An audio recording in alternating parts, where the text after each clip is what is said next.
दोस्तों मित्रों नमस्कार। मैं फिर हाजिर हो गया हूं अमृत कथा में। आप सबका स्वागत है मित्रों।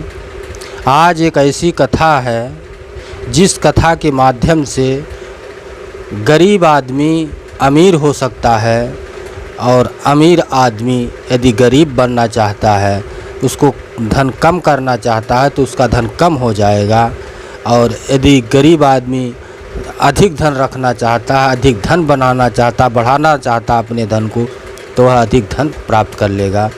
यह एक ऐसी अद्भुत कथा है मित्रों। दोस्तों चैनल को लाइक सब्सक्राइब ज़रूर कर लेना। मित्रों दोस्तों नमस्कार। जय श्री राम, जय श्री कृष्णा, जय राधे राधे। आइए हम इसको जानते हैं। प्राचीन समय की बात है कि एक राजा राज्य करता था। वह बड़ा ही प्रतापी, दानी और वीर था। नित्य प्रति वह भगवान के मंदिर में भगवान का दर्शन करने जाया करता था, ब्राह्मणों को दान करता था, गुरुओं की सेवा करता था। उसके द्वार से कोई भी याचक कभी खाली हाथ नहीं लौटता था। प्रत्येक दिन वह दान पूजा करता रहता था। तमाम धन, धर्म, पैसे सब कुछ दिया करता था। यह काम उसकी रानी को नहीं अच्छा लगता था। एक दिन की बात है कि राजा जंगल में शिकार खेलने चले गए बहुत दूर। तो भगवान बृहस्पति देव ने एक साधु का रूप धारण करके राजा के दरबार में पहुँचे। तो उन्होंने रानी से भिक्षा मांगी, दान मांगा, पुण्य मांगा। तो रानी ने कहा कि हे साधु महाराज, हम दान पुण्य से तंग आ गई हूँ, कोई ऐसा उपाय बताइए ताकि हमारा सारा धन नष्ट हो जाए, कि हमारा सारा धन नष्ट हो जाए और मैं आराम से रह सकूं। तब साधु रूपी बृहस्पति देव ने कहा कि हे देवी, तुम बड़ी विचित्र हो, बड़ी विचित्र मनुष्य हो। तुम्हें धन का इतना दुख कि तुम्हारे पास धन है इसलिए तुम दुखी हो। अरे यदि तुम्हारे पास धन है तो तुम गरीब ब्राह्मणों में दान करो, गरीब आदमियों को भोजन कराओ, जिनके पास वस्त्र नहीं है उनको वस्त्र दो, सामाजिक कार्य करो, गरीब कन्याओं की शादी कराओ, गरीबों में धन, अनाज, कपड़ा सब कुछ दान करो ताकि तुम्हारा लोक परलोक बने। तो उसने कहा कि रानी ने कहा कि ये सब हमको नहीं करना है साधु महाराज, मुझे ऐसे धन की कोई आवश्यकता नहीं है जिसे हम अन्य लोगों को दान देकर दान देता फिरूं और इसका लोग आराम से आराम करें और मेरा सारा जीवन उसी दान पुण्य में ही नष्ट हो जाए। ऐसी उसकी सोच थी। साधु ने कहा, हे देवी, यदि तुम्हारी यही इच्छा है तो ऐसा ही सही। मैं एक चीज़ बताता हूँ, इसी तरह से तुम करना। आप लोग भी सुन लीजिएगा मित्रों कि धन कैसे नष्ट किया जाता है। बृहस्पतिवार के दिन घर आंगन को गोबर से लीपना। साधु महाराज कह रहे हैं कि बृहस्पतिवार के दिन घर आंगन को गोबर से लीपना, अपने केसों को पीली मिट्टी से धोना, केसों को धोते समय स्नान करना, राजा से कहना वह हजामत कराए, भोजन में मांस, मदिरा, शराब खाना पीना, कपड़े धोबी के घर ले जाकर धुलवाना। इस प्रकार का 7 बृहस्पतिवार को करने से तुम्हारा सारा धन नष्ट हो जाएगा। यदि आपको धनवान बनना होगा तो यह काम आप मत कीजिएगा, नहीं तो आपका भी सारा धन नष्ट हो जाएगा। दोस्तों मित्रों आगे और सुन लीजिए। यह कहकर साधु महाराज रूपी बृहस्पति देव अंतर ध्यान हो गए। बृहस्पतिवार को यह सब काम मत करना। हम आप लोगों के हित की बात बता रहा हूँ। तब वो अंतर ध्यान हो गए। रानी ने साधु के कहने के अनुसार 7 बृहस्पतिवार तक वैसा ही किया। 7 बृहस्पतिवार को वैसा ही करने का विचार किया। साधु के बताए अनुसार करते हुए केवल 3 ही बृहस्पतिवार किए थे कि उसके समस्त धन संपत्ति नष्ट हो गई। भोजन के लिए दोनों समय परिवार तरसने लगा। अब एकदम से परेशान हो गए, सारा धन नष्ट हो गया।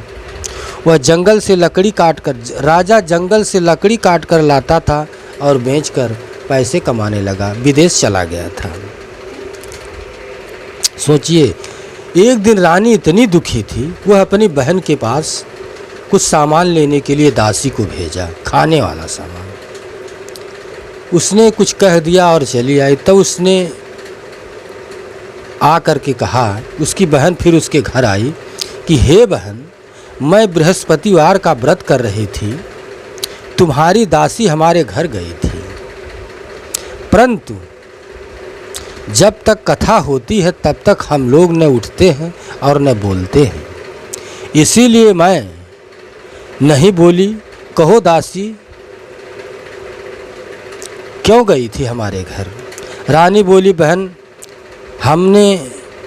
हमारे घर पर अब कोई अनाज वनाज नहीं है, वैसे तुमसे कोई बात छिपी नहीं है, इस कारण मैंने दासी को तुम्हारे पास गेहूं लेने के लिए भेजी थी।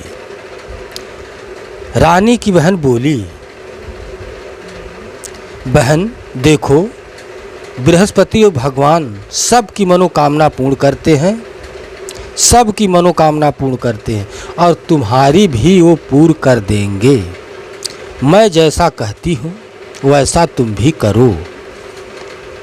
तो उसकी बहन ने क्या कहा? उसकी बहन ने बताया और यह क्या किया, इसने प्रत्येक बृहस्पतिवार को गुरु भगवान का व्रत और पूजा करने लगी। फिर रानी जब दरिद्र हो गई तो उसके बाद अब अमीर बनने के लिए क्या करना है, सुन लीजिए दोस्तों मित्रों, तभी आप भी अमीर बनेंगे, नहीं तो आप भी अमीर नहीं बन पाएंगे। तब बृहस्पति भगवान की कृपा से उसके पास धन हो गया, परंतु रानी फिर पहले की तरह से आलस्य करने लगी। तब दासी बोली, देखो रानी, तुम पहले से भी इस प्रकार आलस करती थी, तुम्हें धन के रखने में कष्ट होता था, इस प्रकार कभी धन नष्ट हो गया, सारा धन नष्ट हो गया। अब गुरु भगवान की कृपा से धन मिला है तो फिर तुम्हें आलस्य होता है। बड़ी मुसीबतों के बाद हमने यह धन पाया है, इसलिए हमें दान पुण्य करना चाहिए। क्या करना चाहिए यह जान लीजिए। तुम भूखे मनुष्यों को भोजन कराओ, पानी जहाँ न हो वहाँ पानी के लिए व्यवस्था कराओ, ब्राह्मणों को दान दो, कुआं खोदवाओ, तालाब बनवाओ, बावड़ी बनवाओ का निर्माण कराओ, मंदिर बनवाओ, पाठशाला बनवाओ, कुंवारी कन्याओं का विवाह कराओ, निर्धन को धन दो, शुभ कार्यों में पैसा खर्च करो। इसके लिए तुम्हारे कुल का यश बढ़े तथा स्वर्ग की प्राप्ति हो और पितृ प्रसन्न रहें। ऐसा सुनकर रानी ने आश्चर्य हो गई कि हमें जिस प्रकार से धन मिला है हम उसको गंवा नहीं सकते। तो धन मिला कैसे? बृहस्पतिवार का व्रत करके चने की दाल व गुड़ और जल को लोटे में डालकर केले के पत्ते से भगवान विष्णु का पूजा करो, फिर कथा कहो या सुनो, भगवान तुम्हारी सब मनोकामना पूर्ण कर देंगे। साधु को प्रसन्न देखकर राजा बोला, हे प्रभु, मुझे लकड़ी बेचकर इतना पैसा भी नहीं बचता जिससे भोजन करने के उपरांत कुछ बच सके। मैंने रात्रि में अपनी रानी को व्याकुल देखा, मेरे पास कोई साधन नहीं जिससे समाचार जान सकूं। फिर मैं बृहस्पतिवार की कौन सी कहानी कहूं या सुनूं, मुझको तो कुछ भी मालूम नहीं। साधु ने कहा, हे राजन, तुम किसी बात की चिंता मत करो। बृहस्पतिवार के दिन तुम रोजाना की तरह लकड़ी लेकर शहर में जाओ, तुम्हें रोज से दुगना धन प्राप्त होगा, जिससे तुम भली भांति भोजन कर सकोगे तथा बृहस्पतिवार की पूजा का सामान भी तुम्हें मिल जाएगा। बृहस्पतिवार की कथा इस प्रकार समाप्त हुई। दोस्तों मित्रों, आप भी कर सकते हैं, आप भी राजा बन सकते हैं और राजा से दरिद्र भी बन सकते हैं। इस कथा में दोनों तरह के प्रमाण हैं, दोनों तरह के मंत्र हैं। आप दोनों तरह से जैसा प्रयोग करेंगे वैसा ही फल आपको प्राप्त होगा। दोस्तों मित्रों, नमस्कार। फिर हम मिलेंगे, लेकिन चैनल को लाइक सब्सक्राइब ज़रूर करना, क्योंकि ऐसे कथा ऐसा मंत्र जब भी मिलता है हम आप लोगों को बताते रहते हैं। मित्रों नमस्कार, दोस्तों नमस्कार, जय